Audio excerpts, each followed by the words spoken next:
পুরান ঢাকা আবার আগুন লাগছে, প্লাস্টিক কারখানায় আর কি। আমি বলতে গেলে এটা আগুনময় বাংলাদেশ, আগুনের দেশ। যদিও আগে সোনার দেশ ছিল, সে সোনা পুড়ে কয়লা হয়ে গেছে, এখন কয়লা তো আগুন ধরে নাকি। আগুনময় বাংলাদেশ, এই যে আগুন লাগলো, এত বড় একটা দুর্ঘটনা। আপনারা জানেন এটা কিন্তু ইচ্ছাকৃতভাবে লাগানো হয়েছে। এর আগেও আমি অনেকবার বলেছি, তারপরেও এটা অনেকেই স্বাভাবিকভাবে নিতে পারেনি।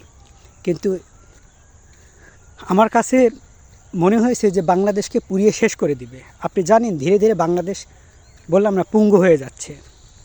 আর এই পঙ্গু হওয়ার পিছনে আমি মনে করি দায়ী সমন্বয়করা 100% দায়ী। ডক্টর ইউনূস সাহেবও দায়ী, কারণ কিছু কিছু মিডিয়া আছে এত তাকে নিয়ে মিথ্যা নিউজ ছড়ায়।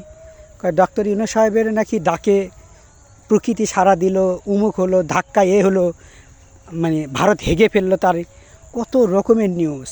আর এতগুলা মানুষ পুড়ে মরল, যদি শাহজালাল আন্তর্জাতিক বিমানবন্দরে এতগুলো টাকা নষ্ট হয়ে গেল, সেই ব্যাপারে যে এখনও কাউকে ভালো মতো ধরতে পারছে না, সেটা নিয়ে কারও মাথা ব্যথা নেই। এতই যদি ধাক্কাতে এখান থেকে ভারত উল্টে গেল, আর এখান থেকে বাংলাদেশের ভিতরে মানুষকে গুলি করে হত্যা করা, মানুষ কারখানায় আগুন লাগিয়ে দেওয়া, বিমানবন্দর পুড়িয়ে ফেলা, বিজেপি সদর দপ্তর আগুন লাগিয়ে পুড়িয়ে ফেলা, এগুলো কেন আটকাতে পারে না?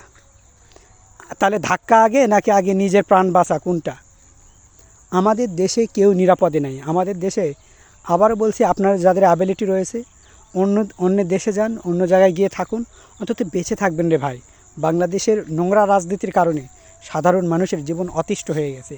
কোনো মানুষ বেঁচে থাকা তো দূরের কথা, কোনো মানুষ মরার পর যে জায়গা পাবে সেটা নিয়েও যেন ভাগাভাগির জন্য দ্বন্দ্ব লেগে যায়। এটা এমন একটি দেশ, এতটা বাজে হয়ে গেছে এই দেশের মানুষজন, বলার মতো নয়। থুতু নিক্ষেপ করা দরকার এই রাজনীতিবিদদের। আজকে এদের কারণে আমাদের পুরা বাংলাদেশ পুরে সারকার হয়ে যাচ্ছে। দেখতে দেখতে সাজানো এই দেশটা পঙ্গুত্ব বরণ করে ফেলেছে। এই করাইল বস্তিতে যে আগুন লাগে এতগুলা মানুষের বাড়িঘর পুড়ে ছারখার করে দিল, মানুষের জমানো সঞ্চয়টুকু শেষ করে দিল, জায়গা জমি সব কিছু পুড়ে গেল।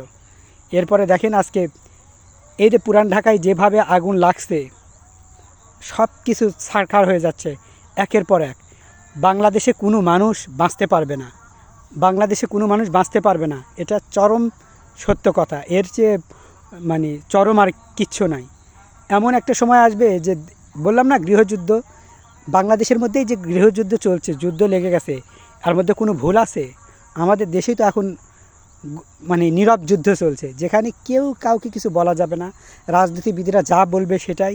এরা নিজেরা দেশ পরিচালনা করতে পারবে না, আবার কেউ যে দেশ পরিচালনা করবে তাকে যে পাশে নিবে বা ডাকা আহ্বান করা, কে আসো আসো দেশ পরিচালনার ক্ষেত্রে সবচেয়ে ব্রেনিয়ালকে মাইকিং করুক, দেখো এরকম অসংখ্য মানুষ পাওয়া যাবে যারা দেশ পরিচালনা করার ক্ষমতা রাখে। কারণ অনেক সময় ব্রেন থাকে না, মানুষ নিজে টিকে থাকার জন্য গদি থেকে নামবে না বলে অনেক অন্যায় কাজ তারা করে ফেলে। অনেক সময় ব্রেন কাজ করে না, এই জন্য বলছে তোমাদের ব্রেন কাজ করছে না, তোমরা চালাতে পারছো না, তোমরা মাইকিং করো, কে পারে দেখো, আমরা হাজির হব। এই সমন্বয়ক যারা রয়েছে এরা তো কোনোভাবে আবার যোগ্য না, এরা একদম অযোগ্য। শুধুমাত্র এর নামে বদনাম, ওর নামে বদনাম, নিজেরা আবার সেই অপরাধের সাথে তারাও জড়িত রয়েছে। এগুলো করে করে একটা যুদ্ধের দিকে মানে ঠেলে দিছে, যাতে করে বাংলাদেশ আর কোনো দিন নিজ পায়ে দাঁড়াতে না পারে।